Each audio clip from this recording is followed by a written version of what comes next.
और दुर्योधन हताश हो गया। गुरु द्रोणाचार्य को बुलाया, कहा गुरु जी युद्ध जीता कैसे जाए? कहा क्या हुआ युद्ध जीतने में, क्या समस्या है? कहा कष्ट हमको केवल इस बात का है कि हम 100 थे भाइयों में और एक एक करके निकलते जा रहे हैं, और पांडव 5 थे, 5 के 5 बचे हुए, तो रणनीति थोड़ा कुछ अलग बनाइए गुरु, तभी कार्य होगा।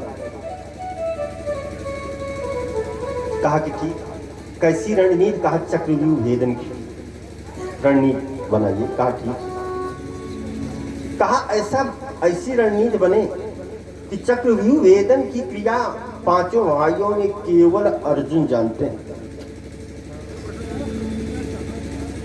और एक भी भाई अगर मर गया तो अर्जुन को तो पहले ही मोह हो गया था, पुनः मोह हो जाएगा, हम आसानी से युद्ध जीत लेंगे। युद्ध करते करते अर्जुन को दूर ले जाएंगे कि शिविर तक वापस न आने पाए, और शाम को सूचना देकर के अगले दिन चक्रव्यूह भेदन की क्रिया से युद्ध हो। कहा ठीक। ऐसा किया गया उस दिन कि अर्जुन शिविर तक न पहुंचे, और शाम को दूत के द्वारा सूचना पहुंच गई कि चक्रव्यूह भेदन की क्रिया से युद्ध होगा। काफी शाम हो गई, रात्रि हो गई, भोजन बन गया। भोजन के लिए द्रौपदी ने निवेदन किया कि चल करके भोजन करो।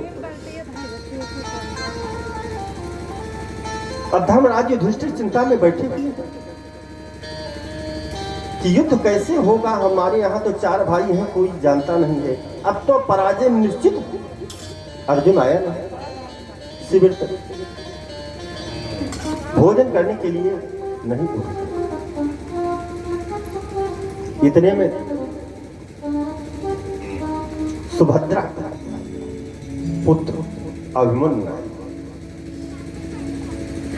कहा पिताजी आज क्यों इतना आप निराश हैं? क्या अपनी सेना ज्यादा हताहत हो गई? का क्या कह नहीं? कहा तब क्या बात है? बताया कि बेटा कोई नहीं जानता है। अभिमन्यु ने कहा कि पिताजी वही आप बात कर रहे हैं, चलिए भोजन कीजिए, प्रसाद लीजिए, इस क्रिया को तो मैं जानता हूं। कहा ही तात तजिए सोच को, है बात ही क्या क्लेश का, मैं तार उद्घाटित करूंगा व्यूह बीच प्रवेश का, है और की तो बात ही क्या, गर्भ मैं करता नहीं, है और ही की बात क्या, मैं गर्व करता नहीं, मामा तथा निज तात से भी मैं समर में डरता नहीं। कहा पिताजी चलिए भोजन नाश्ता जलपान हो। अरे चक्रव्यूह भेदन की क्रिया, इसकी जानकारी मुझको आई। कहा तुमको कैसे है? कहा क्या बताएं? जब मैं मां के गर्भ में था तब मेरे पिताजी जो है माता जी को बता रहे, लेकिन जाने की क्रिया तो मैं सुन पाया, लेकिन वापस आने की क्रिया को नहीं सुन पाया। लेकिन चिंता मत कीजिए, मामा तथा निज तात से भी मैं समर में डरता नहीं हूं। मामा ने श्री कृष्ण पिता और पिता अर्जुन से भी युद्ध में नहीं डरता हूं। चलिए धर्मराज युधिष्ठिर जो है चले गए, भोजन नाश्ता जलपान हुआ।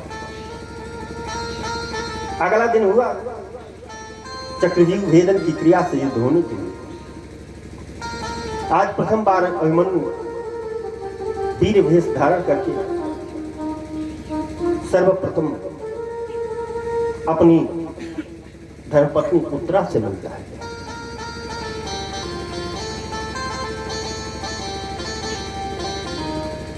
उत्तरा से मिलने के बाद अपनी मां सुभद्रा से, द्रौपदी से, सभी माताओं से मिलकर के आशीर्वाद लेकर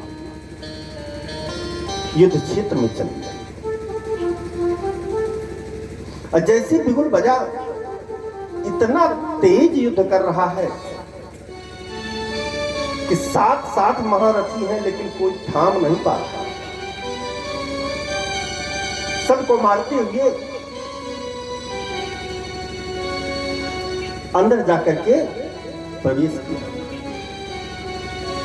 युद्ध कौशल इतना सुंदर था कि जब तक उसके पास अस्त्र शस्त्र था तब तक कोई पराजित नहीं कर पाया। अंत में अभिमन्यु क्या करता है, वहीं से अपने पिता अर्जुन एवं मामा को प्रणाम करता है। कहता है मेरे पास सब कुछ है, नहीं तो ये मुझे पराजित न कर पाते।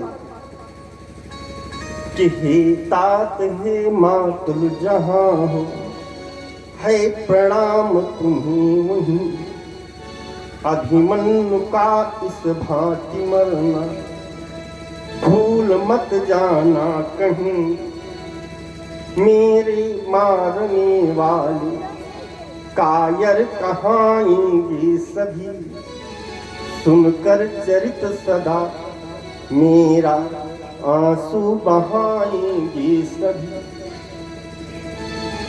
इस प्रकार से अर्जुन को एवं अपने मामा प्रणाम किया और प्रणाम करते करते वीर गति को प्राप्त हुआ।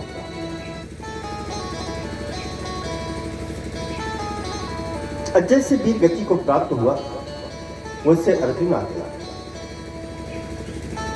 श्री कृष्ण आ गया। शिविर में सूचना गई, द्रौपदी भी रोती हुई बिलखती हुई आ गई। जैसे आई वैसे भगवान श्री कृष्ण को पकड़ करके रोने लगी। कहा भैया भैया बता मेरी त्रिगुणों का, भैया बता मेरी त्रिगुणों का, आज तारा है कहाँ, मुझे दुखनी हतभागिनी का, सौख्य सारा है कहाँ। कहा भैया तुम ही बताओ। इस प्रकार से रोती हुई देख रही है कि मेरा पुत्र जमीन में पड़ा है। सोचती है कि ये क्षत्रिय है, और क्षत्रिय बालक को अगर उत्साह भरी वार्ता अगर कोई करे तो रणभूमि में गिरा हो तो वो भी उठ जाता है। द्रौपदी सोचती है देखिए जी जान है कि नहीं, कुछ उत्साह की बातें करें, हो सकता है कि उठ जाए। कहती है मामा खड़े हैं पास तेरी, तू वहीं पर है पड़ा, निज गुरुजनों की मान का, तो गर्व था तुझको बड़ा। कहती है मामा खड़े नहीं हैं और तुम जमीन पर पड़े हो, लेकिन इसके बाद भी नहीं उठा। द्रौपदी समझ गई कि मेरा पुत्र जो है वीर गति को प्राप्त हुआ। उत्तरा आई वो भी रो रही है, बिलख रही है, देख रही है कि लेटे हैं। उत्तरा भी उसका सर ले करके रोती है कि रख शीस मेरे अंक में, जो लेटते थे प्रीति से, यह लेटना तो तिभिन्न है, इस लेटने की रीति से, मैं हूँ वही जिसका लिया था हाथ अपने हाथों, मैं हूँ वही जिसका लिया था हाथ अपने हाथों, किसका करूंगी गर्भ में अब हाय अपने हाल का, सिंदूर बिंदु कहाँ गया, अब हाय मेरे भाल का। इस प्रकार से विलाप करती है।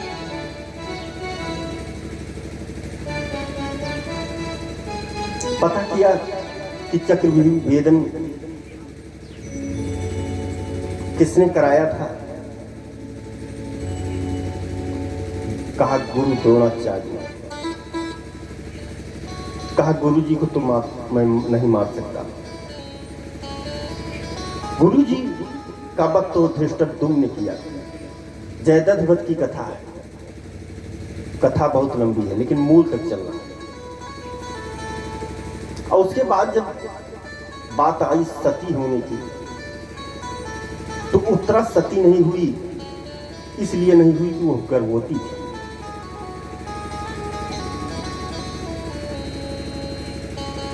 इसलिए वो सती नहीं हुई। और जब गुरु द्रोणाचार्य के पुत्र अश्वत्थामा ने ये जाना कि मेरे पिताजी जो वीर गति को प्राप्त हुई उसका कारण पांचों पांडव, उन्होंने संकल्प ले लिया कि पांचों पांडवों में कोई बचेगा। महाभारत का युद्ध समाप्त हो चुका था। दुर्योधन भीष्म की जंग गदा के प्रहार से मार से उनकी जंघा टूट गई थी, लेकिन उनकी मृत्यु नहीं हो रही थी। क्यों नहीं हो रही थी? कि उनको वरदान प्राप्त था कि जब सुख एवं दुख दोनों एक साथ तुमको प्राप्त होगा तभी तुम्हारी मृत्यु होगी। तो दुख तो था लेकिन सुख नहीं था। चारों तरफ से गीत आ रहे हैं। अब दुर्योधन क्या करता है? भगाता है, लेकिन भगते नहीं हैं। अश्वत्थामा ने देखा, कहा महाराज मैं आपके राज्य का नमक खाया, हमने ये तुम्हारा साम्राज्य देखा है कि एक इशारे पर हस्तिनापुर कांप उठती थी, आज ये जीत भी नहीं जा रहे। अगर आप चाहते हो ना तो पांचों पांडवों का वध मैं अकेला कर सकता हूं। कहा जब यही कर देते तब क्या बात है। कहा कैसे करोगे? कहा हम रात में मारो। कहा किसी तरह से मारो भाई, लेकिन मारो। और इस बात को श्री कृष्ण सुन रहे। कहा ठीक है, आज अगर रात में सब ये सोते रहेंगे तो मैं मारूंगा। श्री कृष्ण भगवान ने सोचा कि ऐसा है कि युद्ध को टाल देना चाहिए, यही बुद्धिमानी है। और यह बुद्धिमानी नहीं है कि अभी आकर के इसे बता दें तो रात में इनका धनुष बाण उठ जाएगा। आए कहा कि श्री कृष्ण भगवान पांचों पांडवों के पास कहा कि ऐसा है कि देखो आज विजय की प्रथम रात है, तो आज चलते हैं, बड़ा बढ़िया शुभ मुहूर्त है बाण गंगा में स्नान करने का। भीम ने कहा ये रात में? कहा हाँ रात में मुहूर्त है। सोचा कि जब पांचों पांडव नहीं रहेंगे तो किसको मारेगा? श्री कृष्ण भगवान पांचों पांडवों को लेकर के चले गए बाण गंगा में स्नान करने के लिए। रात भर इधर उधर की बातें बतलाते हैं, क्यों कि सुबह हो जाए तभी हम पहुंचे शिविर में। इधर अश्वत्थामा क्या किया कि अपनी तलवार में धार लगा करके ठीक रात 12 बजे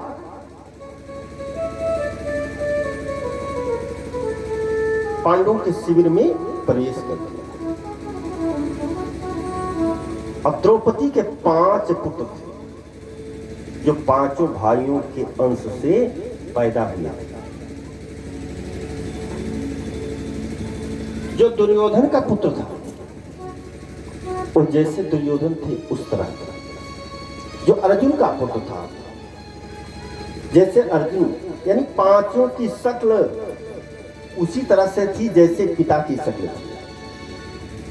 अब क्रोध में व्यक्ति क्या हो जाता है? अंधा हो जाता है, नहीं समझ पाया कि पांचों पांडव हैं कि पांचों पांडव पुत्र हैं,